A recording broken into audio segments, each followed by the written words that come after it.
kú dédé àsìkò yìí gbogbo ẹ̀yin olùwòran wa.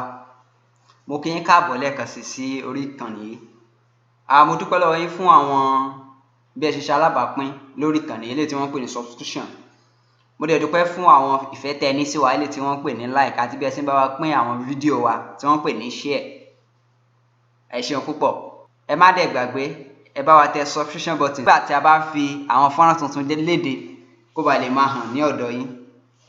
Lórí ìkànnì yìí mo ti fi àwọn fọ́nrán kan síta eléyìí tí mo sọ̀rọ̀ nípa àwọn tó ṣe kókó ta nílò láti mọ̀ àtàwọn ta nílò àti àwọn èròjà ta nílò tá fẹ́ bẹ̀rẹ̀ ẹ̀rọ ní ṣíṣe. Lótìtọ́ náà mo lè bẹ̀rẹ̀ pẹ̀lú kí n máa ṣe ẹ̀rọ kí n máa fi hàn yókè bó ṣe rí bó ṣe lè, ṣùgbọ́n ó yẹ kí n sọ fún wa bí ìpìlẹ̀ ṣe rí àti bí àti lè bẹ̀rẹ̀ wọn. Tẹ́ bá ti mọ ìpìlẹ̀ táwọn olóyìnbó ń pè ní foundation àti ṣe ẹ̀rọ kò ní ní yín lára púpọ̀. Ǹjẹ́ ó yé wa bí? Ní àwọn fọ́nrán tí mo fi léde mo sọ̀rọ̀ nípa àwọn èròjà tó ṣe kókó, mo sọ̀rọ̀ nípa Ohm's law pẹ̀lú eléyìí tí a sọ̀rọ̀ nípa voltage, current àti resistance. Lénìí a dẹ̀ sọ̀rọ̀ nípa resistor bákan náà, ṣùgbọ́n lénìí mo fẹ́ sọ̀rọ̀ nípa ohun tí àwọn olójú àwòrán wa yìí. Ohun tí àwọn olójú àwòrán wa yìí ni capacitor. Kí ni iṣẹ́ capacitor? Ǹjẹ́ ó pé oríṣiríṣi tí wọ́n tó wà? Báwo la ṣe lè dá wọn mọ̀? Kí làwọn àmì tá a fi lè dá wọn mọ̀? Màá fi hàn yín nínú fọ́nrán yìí, ẹ máa bá mi ká lọ.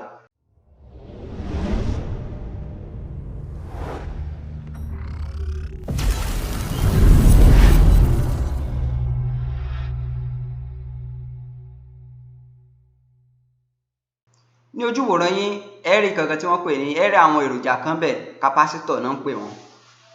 Kí dẹ̀ ní iṣẹ́ capacitor? Capacitor a máa fi electric charge pamọ́ fún ìgbà kékeré lẹ́yìn tí wọ́n pè ní capacitor stores electric charge. Kó ba lè yé wa mo fẹ́ fún wa ní àpẹẹrẹ kan. Ẹ jẹ́ n fún yín ní àpẹẹrẹ bátìrì eléyìí tẹ́ máa rí jù nínú ẹ̀rọ ìmúléwọ́ yín, ẹ̀rọ tẹ́ ń lò, àwọn tó ń lo bátìrì. Ẹ máa rí pé tẹ́ bá charge bátìrì yín ó máa fi pamọ́ fún ìgbà tẹ́ bá fi lò. Ẹ̀yin wò tẹ́ bá ti lè charge ó máa full 100%. Bẹ́ bá ṣe ń lò sí a máa wá sílẹ̀ díẹ̀. Bákan náà ni capacitor ṣe ṣiṣẹ́, ó náà máa fi electric charge pamọ́. Ṣùgbọ́n ìyàtọ̀ tó wà láàrin bátìrì àti capacitor ni pé bátìrì lè fi pamọ́ fún ìgbà pípẹ́, ṣùgbọ́n capacitor ìgbà kékeré ló lè fi pamọ́. Ojú ẹsẹ̀ tẹ́ bá ti lè lò pì ó ti tán, ó ti jó tán. Torí ẹ̀ ló jẹ́ kó ní àwọn ìwúlò kan nínú ẹ̀rọ. Kí tó sọ ìwúlò ẹ̀ mo fẹ́ sọ oríṣiríṣi capacitor tá a ní fún wa. Ó pọ̀ lóríṣiríṣi. Bí wọ́n ṣe ṣe capacitor ni pé ó ní nǹkan méjì kan tí wọ́n fi sẹ́gbẹ̀ẹ́ ara wọn lẹ́tà lóyìnbó ń pè ní plates. Ó dàbí irin méjì tẹ́ fi sẹ́gbẹ̀ẹ́ ara wọn. Ìkan kan wá wà láàrin ẹ̀ tó jẹ́ insulation dielectric tó wà láàrin wọn. Ó ní ò jẹ́ kí irin àkọ́kọ́ kó parapọ̀ mọ́ irin ẹ̀kejì. Bí wọ́n ṣe ṣe capacitor nìyẹn. Ẹ jẹ́ kí wọ́n sọ oríṣiríṣi capacitor ta ní. Lálákọ̀ọ́kọ́ náà ní ẹyọ kan tí wọ́n ń pè ní, kí tó sọ̀rọ̀ oríṣiríṣi capacitor ta ní, tẹ́ bá wojú ìwòran yín ẹ ó rí nǹkan kan bẹ́ẹ̀. Eléyìí ni àmì tá fi ń dá capacitor mọ̀. Ọ̀nà méjì dẹ̀ ni capacitor pín sí tá bá fẹ́ ṣe nípa tàmì. Ìkan jẹ́ polarized àti non-polarized.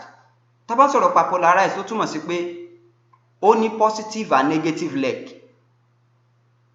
Tó bá wà polarized ó ní positive and negative. Tẹ́ bá fẹ́ connect rẹ̀ ní tẹ́ bá fẹ́ sopọ̀ mọ́ ẹ̀rọ yín tàbí ìlànà circuit yín, ẹ gbọ́dọ̀ mọ positive side àti negative side rẹ̀. Ó dẹ̀ tún ní àwọn kan tí wọ́n pè ní non-polarized. Ìtumọ̀ ni pé àwọn yẹn ò ní positive and negative side. Kò sí bẹ́ẹ̀ ṣe fi sínú ẹ̀rọ yín tí ò dúró. Ní báyìí màá máa ṣàlàyé ẹ̀ fún wa níbi tá a ti ní polarized àti non-polarized. Lálákọ̀ọ́kọ́ ni mo fẹ́ bẹ̀rẹ̀ pẹ̀lú eléyìí tí wọ́n pè ní ceramic capacitor. Ìyẹn ni oríṣi capacitor alákọ̀ọ́kọ́ ta ní. Ìyẹn jẹ́ ceramic capacitor. Kí ni ceramic capacitor? Ceramic capacitor a máa lè fi sí abẹ́ non-polarized capacitors nítorí pé wọ́n ní polarity. Àpẹẹrẹ wọn ní eléyìí tó wà lójú ìwòran yìí, eléyìí tí mo fọwọ́ kàn yìí, ẹ kí n sún àwọn ilé kúrò. Non-polarized lélẹ́yìí, ceramic capacitor lélẹ́yìí, ceramic capacitor lélẹ́yìí. Àwọn àpẹẹrẹ ceramic capacitor nìyẹn. Wọ́n ní polarity, kò sí bẹ́ẹ̀ ṣe ti bọnú ẹ̀rọ yín tí kò dúró. Ó dẹ̀ máa ń ní wọ́n máa ń kọ nǹkan kan sórí wọn. Kámẹ́rà wa ò gbé ní, ó ní nǹkan tí wọ́n á kọ 104, 103 sórí ẹ̀. ìyẹn túmọ̀ sí kóòdì. Tẹ́ bá gbàgbé ìgbà tí mo kọ́ wa ní kóòdì resistor, mo sọ fún wa pé kóòdì ó ní bí wọ́n ṣe máa ń mọ kóòdì, ṣùgbọ́n lórí resistor àwọ̀ la máa ń lò láti fi mọ kóòdì resistor tá fẹ́ lò. Bákan náà lórí eléyìí wọ́n máa ń kọ nọ́mbà kan, àwọn nọ́mbà kan sórí ẹ̀. Bí àpẹẹrẹ wọ́n á kọ 104. Ìtumọ̀ 104 yẹn túmọ̀ sí pé díjìtì méjì àkọ́kọ́ ò lè máa kọ́ mú sílẹ̀ bí ti resistor. Ẹlẹ́ẹ̀kẹta máa jẹ́ multiplier. Tẹ́ bá dẹ̀ sọ̀rọ̀ multiplier máa jẹ́ times 10 raised to power nǹkan tó bá jẹ́ ẹlẹ́ẹ̀kẹrin. Bí àpẹẹrẹ 104 yẹn á jẹ́ 10 times 10 raised to power 4. Ìlọ́po ní ìlọ́po mẹ́wàá ò lè máa fi ṣe multiplier. Ǹjẹ́ ó yé wa bí? A ó máa ṣàlàyé ẹlẹ́kùnrẹ́rẹ́ tá bá ń tẹ̀síwájú. Oríṣi kejì tá tún wá ní ni electrolytic capacitors. Àwọn electrolytic capacitors àwọn leléyìí tẹ́ ń wò lójú wòran yìí. Ṣé rí? Àwọn electrolytic capacitor leléyìí wọ́n pọ̀ lóríṣiríṣi. Ǹjẹ́ rí wọn bí? Àwọn lè ní electrolytic capacitor, mo ní wọn tán pọ̀ dáadáa. Àwọn lè ní electrolytic capacitor, but tẹ́ bá wo orí àwọn ilé ẹ máa rí pé wọ́n dúdú, oríṣiríṣi kọ́lọ̀ ni. Ẹ wo ilé báyìí electrolytic ló náà, ṣùgbọ́n kì í ṣe àwọ̀ dúdú ló gbé jáde. Àwọ̀ bíi àwọ̀ blue lélẹ̀. Tẹ́ bá dẹ̀ wò ó ní, tẹ́ bá wo orí wọn ẹ máa rí pé ìkankan ó súnmọ́, gbogbo wọn ní ìkankan ilé bíi làbá yìí, bíi àwọ̀ ash yìí, àwọ̀ eérú yìí. Ẹ̀yin ẹ wo gbogbo ẹ̀ ló ní kíní yìí. Gbogbo bí tẹ́ bá ti rí àwọ̀ eérú yìí, ẹ̀yin ẹ wo ilé tó jẹ́ àwọ̀ búlù gan, ṣe rí pé wà ń bẹ̀. Ó ní ìlà kan bíi minus. Ìtumọ̀ ẹni pé negative part ẹ̀ nìyẹn. Mo sọ fún wa eléyìí wà lọ́ndà polarized capacitor. Tẹ́ bá fẹ́ mọ electrolytic capacitor wọn máa ń wà polarized. Ìtumọ̀ ẹni pé wọ́n ní positive leg and negative leg. Báwo lẹ ṣe lè dá negative leg mọ̀? Báwo lẹ ṣe lè dá positive leg ẹ̀ mọ̀? Tẹ́ bá fẹ́ dá negative leg ẹ̀ mọ̀, ó lẹ ti máa rí ó ní àwọn kíní yìí. Tẹ́ bá wo eléyìí, tẹ́ wo eléyìí, ẹ máa rí ń bẹ̀. Ẹ máa rí pé ó ní kíní yìí tó dàbí minus yìí. Gbogbo àwọn tó ti ní yìí, gbogbo wọn ní ibi tí negative leg ẹ̀ wà nìyẹn. Tẹ́ bá dẹ̀ ti negative ẹ mọ̀ pé gbọ́dọ̀ ní positive. Apá kejì tí wọ́n kùn kankan síbẹ̀ tó jẹ́ dúdú tó dá dúró tí tán kọ nǹkan sí, ibẹ̀ ní positive leg ẹ̀. Ẹsẹ̀ méjì yẹn náà ni negative and positive. Ǹjẹ́ ó yé wa bí? Báwo la ṣe wá fẹ́ dá nígbà tí a ṣe ceramic? A sọ pé 104 ó túmọ̀ sí bọ́n ṣe ń ṣe lélẹ̀. 104 túmọ̀ sí pé díjìtì méjì àkọ́kọ́ lẹ́kọ̀ọ́ sílẹ̀, lẹ́ẹ̀kẹrin á jẹ́ ìlọ́po ní ọ̀nà mẹ́wàá. Eléyìí tán pè ní multiplier times 10 raised to power.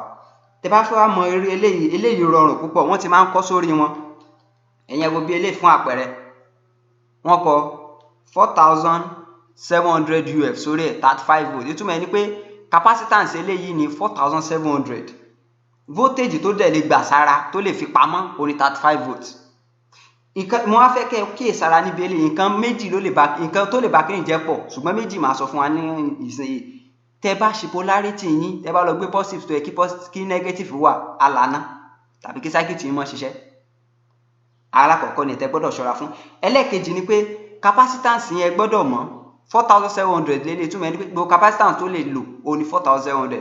Kẹ́ mọ́ di gbàgbé voltage yín, ó ṣe kókó. Mo sọ̀rọ̀ nípa voltage àti current fún wa dáadáa nítorí pé tẹ́ bá lè ṣe mistake nípa voltage, ẹ ṣàṣe nípa voltage, ẹ gbàgbé ẹ̀rọ yín ti lọ.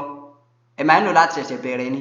Ṣùgbọ́n kẹ́ bá lè sá fún àkíní mo ṣe ń sọ gbogbo kíní fún wa kó dàbí ìpìlẹ̀ kó wọ́n bá di wàhálà ní ọjọ́ iwájú gbà tá bá bẹ̀rẹ̀ sí máa ṣe ẹ̀rọ. Ẹ̀yin wo 35 volt ló ọ̀dọ̀. Ìtumọ̀ ẹni pé gbogbo voltage táwọn olóyìnbó ń pè ní maximum tó lè gbà sára ó ní 35 volt. Ẹ̀yin wo eléyìí tó dàbí ìgbà tó kéré yìí, ẹ̀rí 470 UF ló ń 50 volt. Ìtumọ̀ ẹni pé 50 volt ní gbogbo tẹ́lẹ̀ lè gbà. 470 UF ló dẹ̀ máa fún wa ní capacitance ẹ̀. Àpẹẹrẹ mi lélẹ́yìí ṣe rí 2235 volt. Ǹjẹ́ rí bí electrolytic ṣe ń ṣiṣẹ́ nìyẹn. Àpẹẹrẹ mìíràn tún lélẹ́yìí. Ǹjẹ́ ṣàlè rélẹ̀ dáadáa. Tẹ́ bá wọlé ẹ máa rí pọ́nkọ 300 volts. Ṣe rí pé voltage tẹ́lẹ̀ lè máa gbà pamọ́ pọ̀ 100 UF. Tẹ́ bá ti wò ó lẹ fi máa mọ̀ pé òkè voltage báyìí ló máa gbà, capacitance báyìí ló máa gbà. Ní báyìí mo wá fẹ́ lọ sí orí ẹlẹ́ẹ̀kẹta. Oríṣi kẹta tá tún ní ni film capacitor. Film capacitor náà àwọn náà tún wà a lè pín wọn sí abẹ́ non polarized nítorí pé àwọn náà ní positive leg wọn ní negative leg. Àpẹẹrẹ wọn ni àwọn eléyìí ojú wo rẹ àpẹẹrẹ wọn ni àwọn eléyìí ǹjẹ́ rí wọn àpẹẹrẹ wọn ni àwọn eléyìí ní non polarized. Tẹ́ bá wo orí ẹ̀ náà òun náà ní code hàn kàn kankan sórí wọn náà 225J 400 volts. Àwọn eléyìí máa ń gba voltage tó pọ̀ sára ju àwọn ceramic lọ. Àwọn eléyìí ni film capacitor. Òun la máa ń lò jù nínú transformerless capacitance power supply. Àwọn yẹn wọ́n máa ń tẹ́ bá fún ní voltage ńlá wọ́n á gbé wálẹ̀. Tó bá tá bá débi tá ti máa sọ̀rọ̀ nípa bá ṣe ń fún nǹkan ní agbára eléyìí tán pè ní power supply, fún nǹkan lágbára tán pè ní power supply, a máa sọ̀rọ̀ nípa eléyìí because ó pé oríṣiríṣi ọ̀nà a lè fi fún ẹ̀rọ wa ní agbára. A lè lo transformer, a lè lo transformerless tá bá fẹ́ kúrò látòrí AC bọ́ sí DC, a dẹ̀ lè lo resistance. Ìjòyè wa bí film capacitor ò ní àwọn eléyìí. Ètò wa ẹlẹ́kẹrin ta tó oríṣi kẹrin ta rí ni variable capacitor. Kí dẹ̀ ti ṣe variable capacitor mi ò ní àwọn yẹn níbi bí yìí Yorùbá fi hàn wá. Tá bá sọ̀rọ̀ nípa variable capacitor túmọ̀ sí pé wọn dúró sójú kan. Màá fi àpẹẹrẹ hàn tẹ́ bá ojú wòran yẹn máa rí àpẹẹrẹ ó ní image tí mo fi hàn wá yẹn. Ó túmọ̀ sí pé ẹ lè yí gbogbo àwọn tí mo fi hàn yín tẹ́lẹ̀ wọ́n wà fixed. Irú ẹ̀ náà la rí nínú resistor wọ́n máa ń wà fixed. Capacitor náà wọ́n wà fixed. Wọ́n ti kọ nọ́mbà wọn sórí 104. Ìtumọ̀ ẹni pé kò yí padà, kò ṣe ẹ lè gbé kúrò bó ṣe wà náà ló ṣe wà. Ǹjẹ́ ó yé wa? Ṣùgbọ́n tá bá sọ̀rọ̀ nípa variable resistor ó túmọ̀ sí pé ẹ lè yí eléyìí tó bá jẹ́ bí 10 microfarad. Ìtumọ̀ ẹni pé ẹ lè yí látòrí òdo sí mẹ́wàá yẹn. Eléyìí tó bá jẹ́ 1000 irú 4700 ta nílẹ̀ kan yẹn tẹ́ bá ti gbé sí okay irú 1000 tó dúró síbi fixed ní 1000 ló máa fún yín 1000 UF. Ṣùgbọ́n tó bá jẹ́ variable ni ẹ máa lè mú láti orí òdo bọ́ sórí 1000. Ó ṣeé ṣe kó jẹ́ pé 300 UF lẹ nílò ẹ kàn máa yí sí 300 yẹn. Tẹ́ bá dẹ̀ fẹ́ mọ ibi tẹ́ yí sí ó ní nǹkan tá à ń pè ní multimeter ó la máa fi mọ̀. Tẹ́ bá dẹ̀ fẹ́ mọ̀ bóyá capacitor yẹn ṣì dá multimeter náà la máa fi yẹ̀ wò. Màá ṣì àti lọ sórí bá ṣe máa lo multimeter jẹ́ pé mo sọ fún wa pé tá bá fẹ́ wo resistor náà máa ní di multimeter. Màá máa ṣàlàyé yẹn fún wa ní àwọn fọ́nrán tó ń bọ̀ ní ọjọ́ iwájú. Ǹjẹ́ ó yé wa bí? Ẹ máa bá mi ká lọ lórí capacitor. Màá mẹ́nu dúró díẹ̀ lórí ẹ̀ lónìí. Tó bá tún di ìgbà mìíràn màá máa sọ̀rọ̀, màá máa kọ́ wa bí wọ́n ṣe ń ṣe àti bí a ti máa lò. Àtàbátẹ̀ bẹ̀rẹ̀ ẹ̀rọ a máa lò nínú àwọn ẹ̀rọ wa. Ẹ ṣeun púpọ̀.